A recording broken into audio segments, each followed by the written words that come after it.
One night, after spending many days in the same room as Robert, I was woken by his painful groans.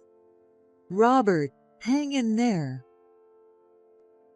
With a panic of worry and anxiety, I kept calling his name, but there was no change in his condition. I hastily called an ambulance. I need to inform Susan as well. I hurried to Susan's room. "Susan, wake up. Robert's in a lot of pain." However, Susan was fast asleep. Since I couldn't delay its departure, I went with Robert, leaving Susan behind. It was a subarachnoid hemorrhage. And sadly, despite all efforts, Robert passed away without regaining consciousness. At least he didn't have to pass away alone, and that was my one small comfort after all the kindness he had shown me. Upon hearing the news of Robert's passing, Susan hurried over in a panic. She stood there, expressionless, almost like a statue. It was understandable. The sorrow of losing a partner after so many years together is unimaginable. At that moment, I couldn't think of the right words to say. After gathering my thoughts, I managed to say, "Robert fought hard until the end. He has such a peaceful expression." It was right after I said that. People's lives end so easily, don't they? Amazingly, instead of grieving, Susan burst into loud laughter. "My name is Catherine. I've been married to my husband, Bill, for over 20 years, and now we're both in our 50s, but we don't have any children. It's not that we didn't want kids, but despite our hopes, we were never able to have them, and I went through many years feeling down." Even if we don't have kids, let's enjoy our life together. Seeing me struggle, Bill would say this to encourage me and support me. I know he also must have wanted children, but he was always there, sharing my pain, being so kind. About 10 years ago, we started living with Bill's elderly parents, Robert and Susan. However, a few years back, Bill had to move overseas for work, and now he only comes home a few times a year. So in reality, it's mostly just me living with his parents. Susan doesn't seem to like me much and often treats me harshly. When Bill and I first got married, I didn't really notice it. Even if we visited her a few times a year, she'd act perfectly normal. I wanted to keep a good relationship, so I always made sure to give her birthday presents and did my best to act as the perfect daughter-in-law. But over the years, her attitude started to change. She'd snap at me over small things and started commenting on every little detail. One reason for Susan's behavior is probably that we don't have children. She's always wanted grandchildren, and for years after we got married, she'd ask for them whenever we'd meet. But when it became clear that we wouldn't have kids, her kindness and patience began to fade away bit by bit. It's been a long time since we decided to live child-free, but I still carry some guilt about not being able to give her a grandchild. Because of that, I can't really bring myself to argue with her, so I just accept whatever she says without pushing back. I'm sure today will be the same. Comments about the taste of the food, the cleanliness, or something else unfair that just comes to mind. After all these years, I still feel annoyed right after she says something, but I've learned to get used to it with time. Robert used to work as a carpenter. He's a very laid-back, yet responsible person, with sharp, straightforward eyes that look a lot like Bill's. Well respected among his co-workers, he was still going to job sites and working energetically every day, even into his 70s.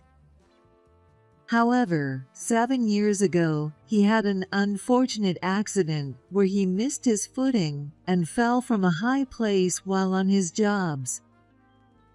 Luckily, his life wasn't in danger, but he injured his back and was admitted to the hospital.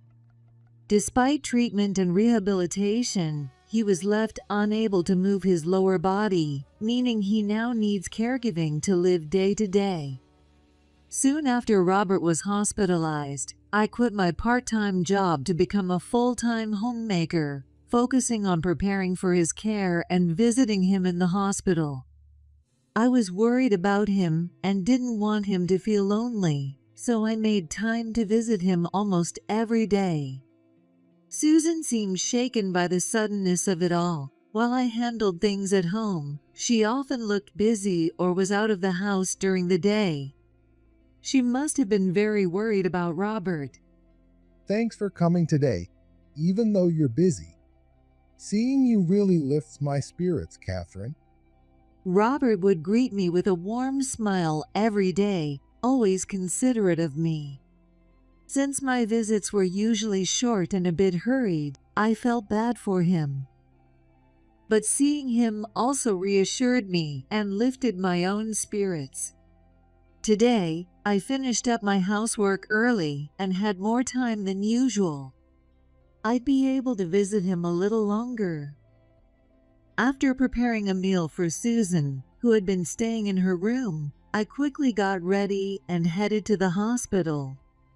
Robert, how are you feeling today? I brought your favorite Swiss roll cake, so let's enjoy it together. Seeing his favorite dessert made Robert smile with delight. You came by quite early today. We chatted about little things while enjoying the Swiss roll together. I glanced at the clock. It was about time for Susan to visit. It should be around the time Susan usually stops by, right? At this, Robert's eyes widened. Susan's coming to visit? He asked, his voice bright with surprise. Robert, you must be looking forward to seeing her. What do you two usually talk about? Susan came by the day after I was admitted, but she only stayed a moment, dropping off some things and then hurried out. She hasn't been by since, so she must be busy preparing for my care. Sorry to put her through all that trouble. Not at all. The house is well prepared, so please feel at ease and focus on getting better. She did say it's been hard work, right? I replied this way, though I was a bit puzzled and tried not to show it. Yeah, she mentioned something about getting things ready. Let her know that, when she has time, I'd love her to visit. I'd like to chat slowly, maybe as a bit of an apology for the trouble I've caused. With a slightly shy smile, Robert asked me to pass on the message. Got it. Next time, I'll send her with a Swiss roll for you both to enjoy. Take care. With that, I left his room. I felt uneasy about Robert's words, wondering why Susan hadn't been coming, and I returned home with these questions in mind. Susan doesn't really bother with preparing for his care. I've been handling all of it. And she hasn't visited him at all. For now, I'll pass on Robert's message and try to subtly find out where she's been going. A little while after I got home, Susan returned. Hi, Susan. Robert seemed really eager to see you. I mentioned it, but she didn't respond. Did she not hear me? I tried again. I'm too busy to be going over there. Besides, the hospital takes care of him, so there's no need for me to visit. But her answer, in a cold, irritated tone, was detached and dismissive. Not wanting to upset her further, I couldn't bring myself to say anything more, and I let the matter drop. After a while, Robert finished the necessary treatments at the hospital, and it was decided he would be discharged. The day before his discharge, Susan said, Since you'll be home all day after Robert is discharged, we won't need a helper, right? I was stunned. She was assuming I'd take on all the caregiving without question. During his hospital stay, she hardly visited, and now she has no intention of helping with his care. Since Robert's caregiving began, Susan has shifted all the housework and care responsibilities onto me. On top of that, Susan continued to complain about my cleaning and cooking, even more than before. Even with caregiving, she keeps criticizing, saying my approach isn't right, or that it's unfair to him. Hearing so much from her gets exhausting, so before I reach my limit, I regularly call Bill to talk things over. He listens to everything on the phone, fully understanding, and often expresses his frustration even more strongly than I do. When he comes back every 3 months or so, he helps with the housework and caregiving, which fills me with relief. Bill also talks to Susan, telling her to go easier on me. Though she appears upset after being scolded by her son, it seems more like a show because she's unfazed. After Bill leaves, she often takes out her frustration on me even more harshly, repeating this cycle many times. For 7 years now, despite Susan's constant criticisms, I've managed to keep up with cooking, cleaning, laundry, and all other housework, along with Robert's care, every single day. Even with that lifestyle, I rarely found caregiving to be burdensome. I think that's thanks to Robert's warm personality. Since the beginning of our marriage, Robert has treated me like a true daughter, giving me birthday gifts and always complimenting my cooking. He has shown such care for me, sometimes listening to my small complaints or worries, and offering support and encouragement. He was a truly reassuring presence. I had always felt deep gratitude towards such a kind Robert, wondering how I could give something back, when suddenly, caregiving became part of our lives. In whatever way I could, I wanted to express my gratitude to Robert for everything he had done. Robert can't move his lower body due to his back injury. He needs help with things like using the bathroom, bathing, and moving around, but he still has full use of his upper body and can feed himself. Other than his lower body, he has no lasting physical issues, and his mind and speech are just as sharp as they always were. Because of that, we could continue chatting and even joking, making caregiving a pleasant experience. Once a week, Bill and I would video call him, where we'd share updates and enjoy chatting together, all three of us.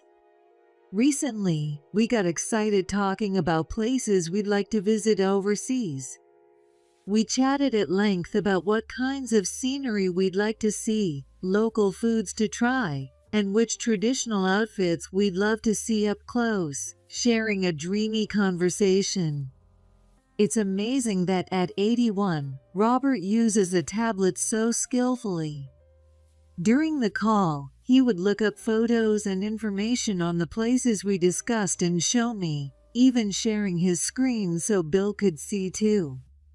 One ordinary day, as usual, I woke up and went to the living room, where I noticed a faint, unpleasant smell. To identify the source of the odor, I followed the scent. It led me to the yard, where there was a small storage shed. In the yard, used adult diapers that I had bagged were scattered everywhere. I always place the used adult diapers from caregiving into sealed bags and keep them in a locked shed until trash collection day. So, even if crows or cats got into the yard, there's no way they could have taken them out. If it wasn't crows or cats, could it have been a thief? The key is kept safely inside the house, and there were no signs of forced entry, with the key still in its place. Suddenly, I recalled something from yesterday, and a feeling of suspicion crept in.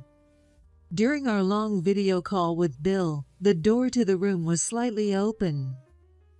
At one point, I felt a gaze, and when I looked over, I saw Susan standing outside the door. Thinking she might be interested, I invited her to join our call, but she just glared and walked away without saying a word. She probably didn't like seeing us having such a good time without her. Could she have scattered the diapers out of spite?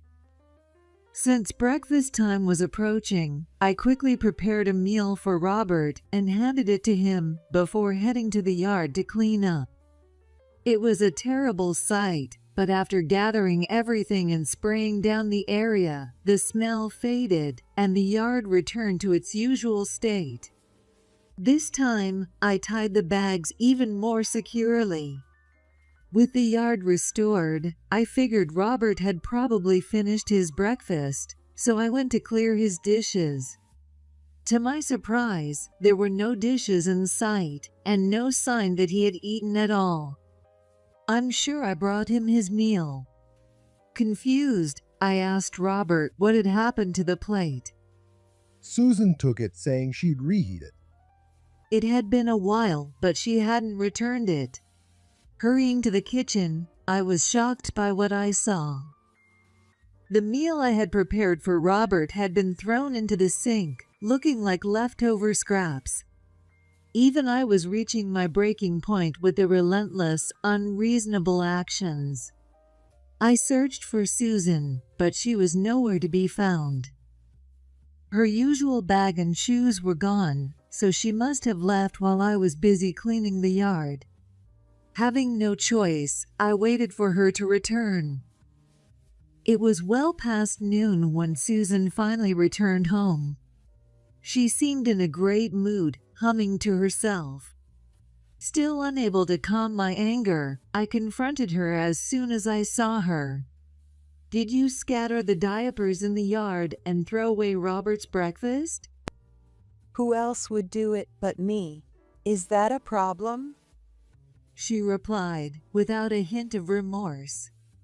"That's awful. If you have something to say, why can't you tell me directly?" I usually kept my feelings to myself, but this time I couldn't hold back. After a brief pause, Susan spoke up. Everything you do just infuriates me. Even your very presence. You don't belong here at all. Susan screamed in anger, then stormed into our bedroom. Feeling fearful about what she might do, I chased after her, only to find my belongings tossed out into the hallway. My clothes and cosmetics were scattered in disarray. Not stopping there, she shouted at me. From today on, don't step a foot in this room. If you want to sleep, do it in the hallway. Her room was right next door. Even if I tried to sneak back in after she'd gone to sleep, she would probably notice immediately. Besides, if I defied her, who knows what she might do next? I decided to quietly follow her instructions. But it was winter, and I knew I could get seriously sick sleeping in the hallway. Has Susan completely lost her mind? Not wanting to risk my health, I reluctantly moved a mattress into Robert's room and decided to sleep there instead. It seemed that Robert had overheard the argument between Susan and me and was deeply concerned for my well-being. "With you in the same room, it'll be easier to help you get to the bathroom, so this actually works out perfectly." To reassure Robert, I kept a cheerful tone. Since I had already been helping him with bathroom trips at night, it actually worked out well for me too. One night, after spending many days in the same room as Robert, I was woken by his painful groans. "Robert, hang in there." I called out to him, but he was holding his head in agony and couldn't respond. In a panic, I dialed for an ambulance. Full of worry and urgency, I kept calling his name, but there was no change in his condition. Time seemed to stretch on endlessly. I faintly heard the sound of the siren approaching and then stopping in front of our house. I rushed to open the door, explained the situation to the paramedics, and entrusted Robert to their care. I need to inform Susan as well. I hurried to Susan's room. Susan, wake up. Robert's in a lot of pain. However, Susan was fast asleep. The ambulance was ready to go, but Susan still wouldn't wake up. Since I couldn't delay its departure, I went with Robert, leaving Susan behind. Robert was quickly taken to the hospital and underwent various tests. The sudden severe headache was diagnosed as a subarachnoid hemorrhage. By the next morning, though his condition had stabilized, he still hadn't regained consciousness. I explained the situation to Susan, who hadn't come to the hospital, but she showed no reaction. I spent each day feeling as if my heart would break from worry. All I could do was visit Robert in the hospital between household chores, hoping and praying for his recovery. But despite my hopes, a few days later, Robert passed away without ever regaining consciousness. In his final moments, his expression was peaceful, almost as if he were asleep, with his usual kindness radiating from his face. During one of my usual visits, Robert's condition suddenly changed, and I was able to be there for his final moments. At least he didn't have to pass away alone, and that was my one small comfort after all the kindness he had shown me. While Robert was unconscious, Susan rarely came to the hospital. However, after learning of his passing, she rushed over in a panic. She stood there, expressionless, almost like a statue. It was understandable. The sorrow of losing a partner after so many years together is unimaginable. At that moment, I couldn't think of the right words to say. After gathering my thoughts, I managed to say, "Robert fought hard until his end. He has such a peaceful expression." Right after I said that, I heard Susan start laughing. I couldn't believe my ears. In the quiet hospital room, with a somber atmosphere surrounding Robert as he lay peacefully, Susan's loud laughter echoed. People's lives end so easily, don't they? Despite losing her husband, her words were detached, as if she were talking about someone else's loss. It was hard to believe, but she almost looked happy, smiling brightly.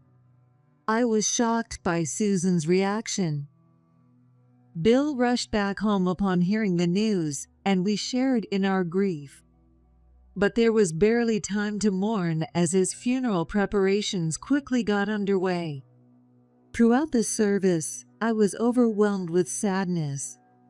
Bill also seemed lost, as if he couldn't accept saying goodbye. During the funeral, I glanced over at Susan and saw her quietly crying.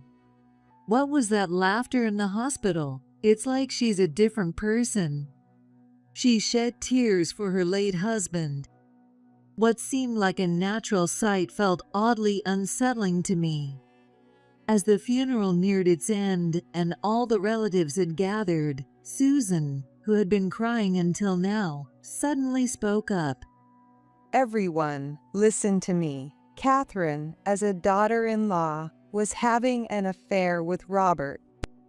Her shocking accusation, delivered in a frenzied voice, turned every eye in the room toward me. For a moment, I couldn't process what was happening, and my mind went blank. When I realized what she was saying, I hurriedly denied it, shocked by her claim. No, I would never do such a thing. I protested to Susan, but she continued her accusations undeterred. She has her own room, yet she insisted on staying in Robert's room. What do you all think? It's unthinkable for a daughter-in-law to live in the same room as him. Susan didn't mention that she was the one who had driven me out of my room. Instead, she accused me, crying hysterically as if she were the victim. I was taken aback by her act. Yet, the relatives seemed to believe her tearful accusations. At this rate, I would end up as the only one seen as the bad person. Just then, Bill, who had been listening silently, raised his voice. It was Mom who was having the affair. The entire room fell into murmurs at Bill's words. What proof do you have? Susan's tears stopped immediately, and her eyes began darting around nervously. Bill calmly reached into his jacket pocket, took something out, and tossed it high into the air. Photos. It looks like there are 2 people in them. I was speechless as I looked at the photos scattered on the floor. In them, Susan was seen walking beside a much younger man. The relatives, seeing what was in the photos, began murmuring in shock. Amid the tense, uncomfortable atmosphere, Susan turned pale and scrambled on the floor to hide the photos. Don't look at them. Don't touch them. Seeing her like that, I almost felt sorry for her. As I wondered why these photos existed, Bill began explaining. I had recently told him how Susan was often away from the house during the day, leaving me to struggle with meal preparations. Since Susan hadn't been one to go out frequently, Bill found it suspicious and hired a detective to look into it. He discovered Susan's affair and had been gathering evidence, intending to confront her at some point. Knowing what Susan was capable of, even during the funeral, he had brought the photos just in case they'd be needed. Bill continued, addressing the relatives, who were clearly unsettled by these revelations. Actually, Catherine has been handling all the caregiving and housework perfectly on her own for the past 7 years. Because my mom insisted on not hiring any help, Catherine sacrificed herself every day to get it all done. And yet, my mom treated her terribly. She would make unreasonable complaints about everything Catherine did, hurl insults at her, and even went so far as to scatter used diapers in the yard or throw away the food Catherine prepared just because she didn't like her. It's awful, isn't it? The people listening were silent, holding their breath. Despite all her efforts, my mom forced Catherine out of her room and told her to sleep in the hallway. That's why she was staying in my dad's room. Hearing this, tears welled up in my eyes. Over our phone calls, I hadn't gone into too much detail, wanting to keep him from worrying, but he had understood my situation so well. Most of all, I was grateful he was standing up for me in front of everyone. His willingness to protect me, even against his own mother, showed a depth of love I could hardly describe, and in such a difficult time, Bill's support was my greatest comfort. If you still don't believe me, will you listen to this? Bill then pulled out a voice recorder. He played it quietly. Everyone in the room leaned in to listen. From the voice recorder, Susan's angry insults and harsh words directed at me played out. Hearing the abuse I had endured daily, I wanted to cover my ears. I remember this moment. As memories flooded back, my heart tightened painfully. Then, with a sudden click, the recording stopped. Do you really think someone as hardworking and family-oriented as Catherine would be having an affair with my dad? Even after hearing this, will you still believe my mom? He then played the next recording. What a burden you've become with that body of yours. I wish you would just. The vile words kept coming, each more shocking than the last. It turned out that Susan hadn't just targeted me. She had also been hurling cruel and unthinkable insults at Robert. How could she say such things to him, after all the years they spent together, and the life Robert worked so hard to provide? Thinking of Robert enduring such harsh words, I felt an overwhelming sense of sorrow for him. It seemed I wasn't the only one feeling this way. Bill, along with others in the room, had tears welling up in their eyes. The relatives, visibly angry and upset, began to criticize Susan for her actions and words. Some were so furious, they just shook in silence, unable to speak. Thanks to Bill, I was able to clear up the false accusations of infidelity, and the relatives expressed their gratitude and respect for my caregiving. It's a lie. I never said those things. I haven't done anything wrong. Susan clung to anyone nearby, desperate for support, but was met only with looks of disdain as they pulled away from her. Her makeup and hair were disheveled, and she looked pitiful. Realizing she had no allies left, she began to wail silently, as if it were the end of the world. Once things had settled down after the funeral and all the commotion, I asked Bill, "You weren't even around. How did you gather so much evidence?" It was Dad.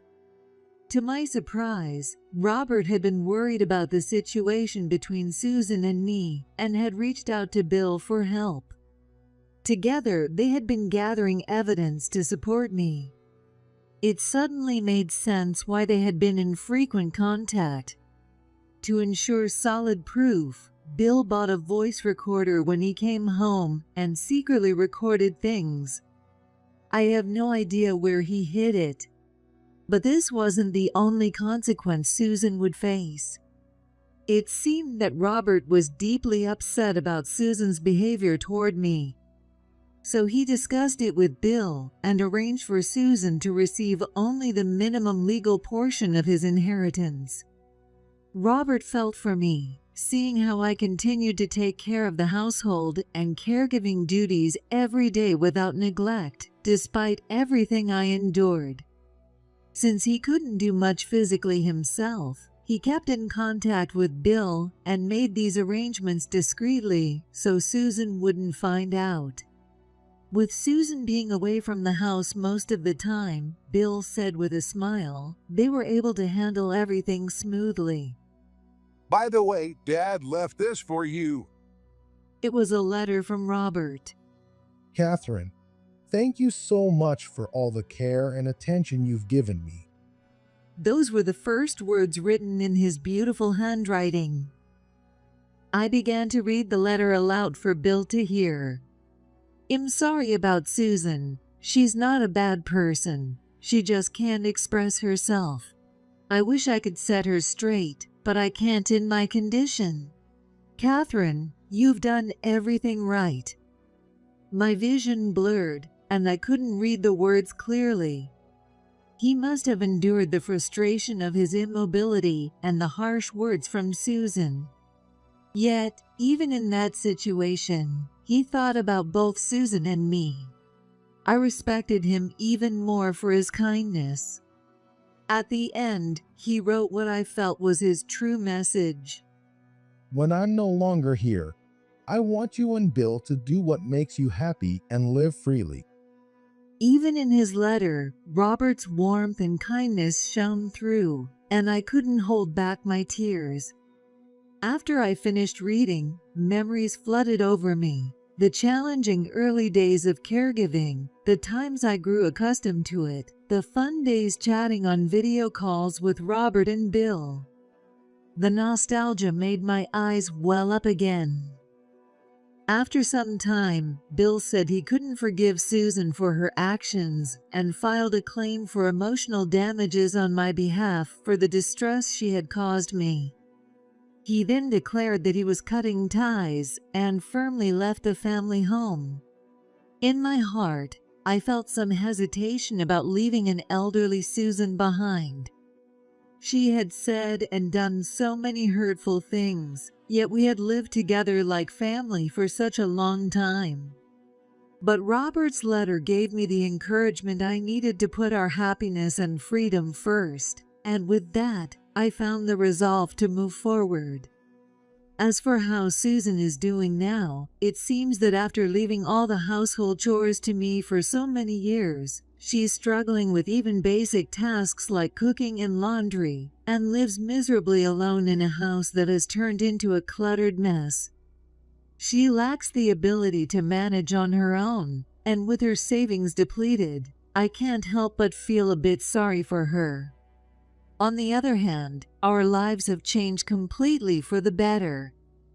Bill took early retirement and, perhaps feeling guilty for all the hardship I endured, has taken on the household chores like a devoted homemaker. His cooking skills have improved so much that he's even quicker than I am these days. Thanks to the inheritance Robert left us, we moved into a new home, and both Bill and I are living comfortably. To my delight, we now have plans to go on a month-long trip abroad together next month. A lot has happened, but I am truly happy now. I'm looking forward to stretching my wings and enjoying our trip, reminiscing about those days we talked excitedly about traveling.